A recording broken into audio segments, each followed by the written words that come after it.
That fateful night, my dad and I were sitting on the couch. I was writing a poem for literature, and my dad was writing for his job.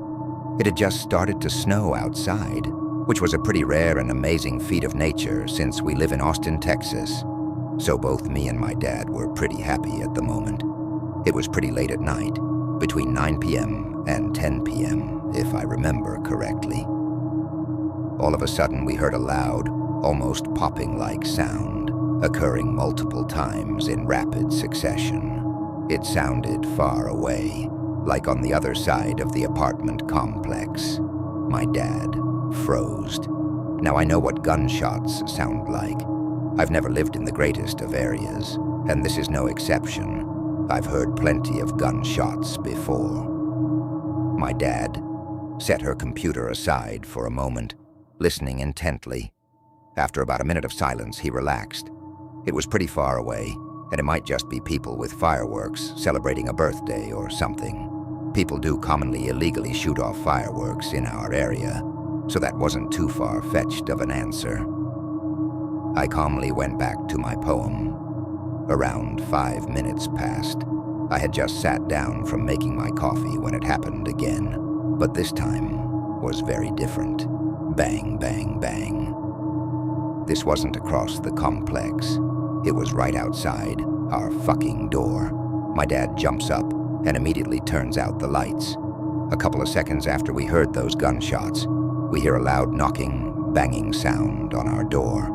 We held our breath, huddling in the middle of our living room until it stops.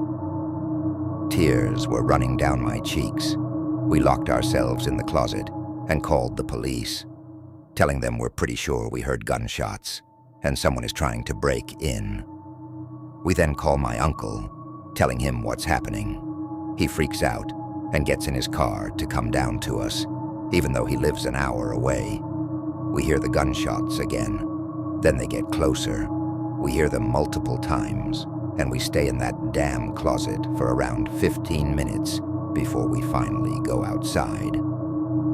My dad peeks out the door. We saw firework remnants scattered all around the complex hallway, in front of many other doors as well as our own. Our dogs and that of others were shot dead. All cameras were destroyed. A scared father has also opened his door, clutching his crying 4-year-old daughter to his chest. I had a panic attack because I thought I was getting ready to die. I wasn't able to finish my poem that night. I was shaking so hard. I wasn't able to enjoy going outside and walking around in the snow. I love snow, and it's rare I get to see any. For about 15 minutes that night, I thought I was surely going to die. We don't know if it was a serial killer trying to break in. The police never even showed up. I can't even think of a possible justification they could have had in not showing up. I thought when the police get a call, they are obligated to track the source and show up, even just to check the scene. Even though nothing happened to us, but the entire situation, just how at any minute my life could just suddenly ended. We moved out of that environment the following week.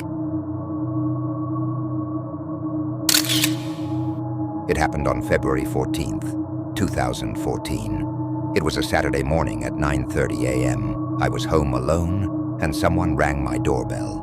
I didn't answer, so the person knocked, then rang, and knocked a few more times, each time more violently than the last. Then it stopped, and there was dead silence for about 5 minutes. I looked out my door and saw nobody. Then suddenly there was a crashing sound coming from my kitchen where my side door is. I instinctively went to see what it was. 2 young unmasked men had broken the bottom part of my door. There was a window in the top half, stooped and stepped into the kitchen, holding guns pointed at me. I could not believe what I was experiencing. They both kind of sneered at me, and the older one, whom I assumed was the leader, growled at me, "Where is it?" Thinking that they could possibly be looking for drugs, I asked, "Where's what?" To which the leader responded, "Where is your money, your jewelry?" It just so happened that I was looking at some of my jewelry, some new enough to still need resizing. The leader then said, "I ought to shoot you." I said, "Oh, please don't do that." We were standing less than 2 feet away. I pointed to where the jewelry was. The second robber scooped up what he could get.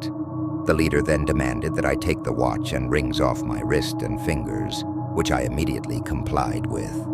Then they fled the way they came in, stooping through the gaping hole in the door, but one of them mistakenly dropped his ID as they fled. I then called the police to report the crime and seek help after the act.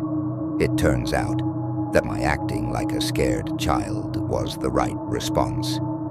I believe the loss of $10,000 worth of jewelry also paid my ransom to avoid being murdered.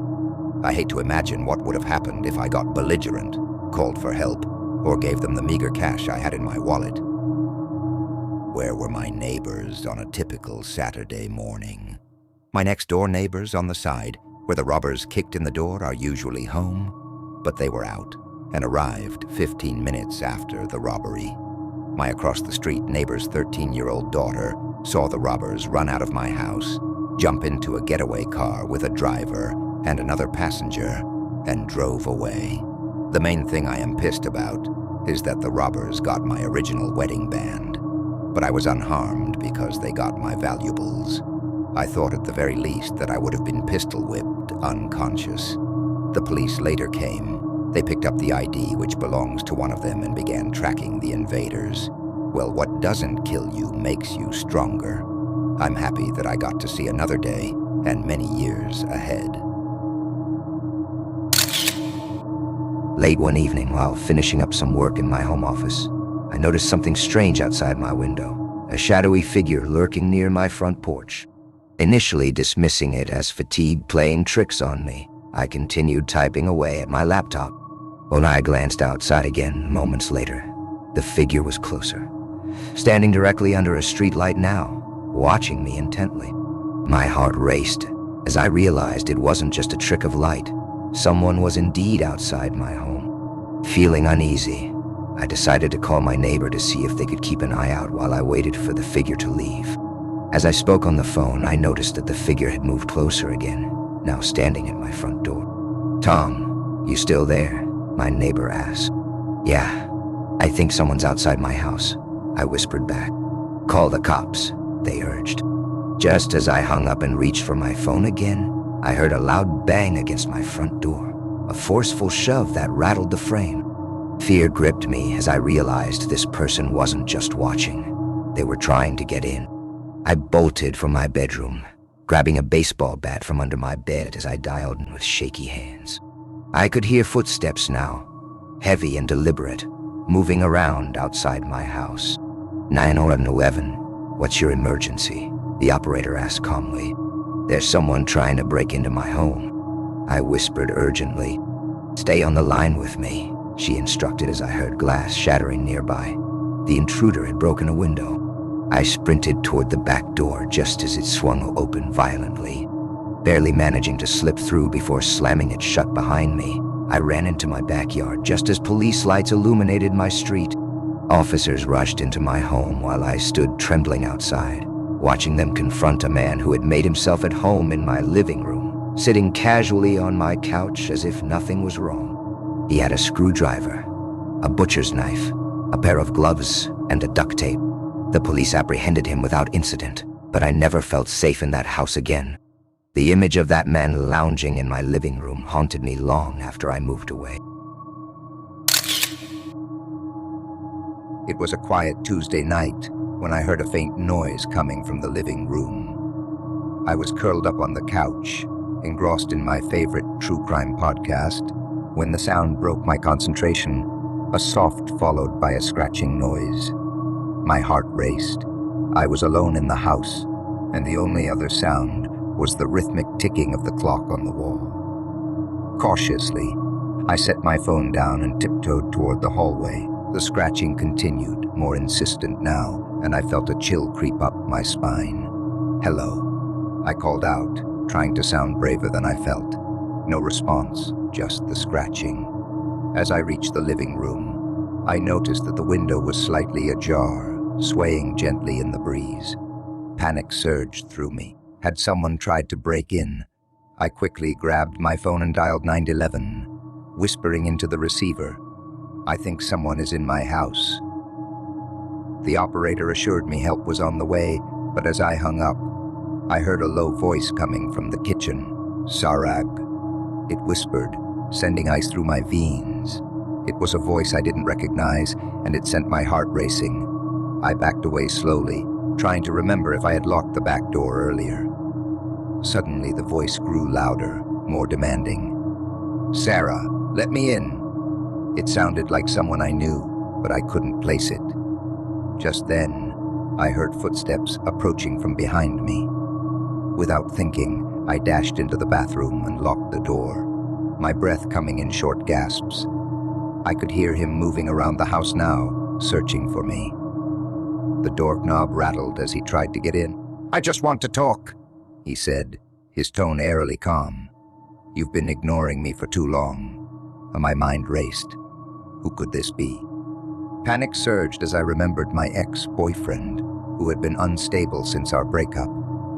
I held my breath as he continued to rattle the door. Minutes felt like hours as I waited for the police to arrive. Finally, sirens pierced through the silence, and I heard him curse under his breath before bolting out of the back door.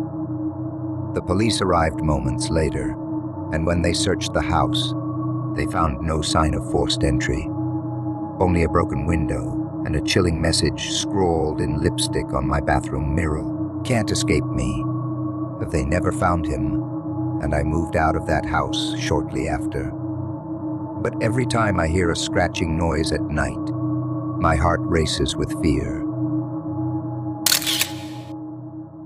One night, when I was a teenager, my mom went out to visit her sister while my dad was working the night shift at his workplace.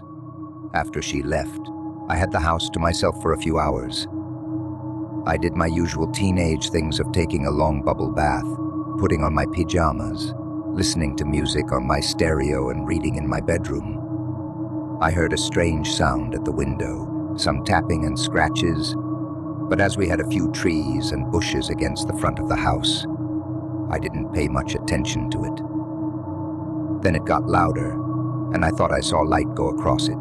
I was too scared to check it out and tried to convince myself that it was just the trees blowing in the window or an animal scurrying along the windowsill. After a while, it stopped and I forgot all about it until, all of a sudden, my mom blows through the front door and runs down the hallway screaming my name, calling for me and asking if I was okay. "Chill out, Mom. I'm right here," I replied. Completely out of breath, she said, that had seen someone running from behind the trees, and that the security lights we had trained on the front of the house by my bedroom were strung out in the middle of my yard, facing away from the house, as if someone didn't want to be seen. I put on some clothes, and together she and I went outside to explore. On the windowsill was a screwdriver, duct tape, and a butcher knife. Chills went through us as we realized what had been behind by someone who had obviously left the objects behind when he fled after he saw her car pulling up the street. We called the cops. They took a statement and examined the window. There were a few stripped screws and multiple wood shavings, as if someone had tried to pry the window from the frame, and also finger smudges on the dust where someone had recently touched it. The cops said that 2 teenage girls had recently been sexually assaulted and strangled. Well, one was murdered, but the other survived. She said he wore a mask so she couldn't identify him. Thank goodness she arrived when she did. If not, I might not have been around to... Thank you for joining us for today's spine-chilling episode. Please give us a thumbs up and subscribe. Be tuned for our next adventure.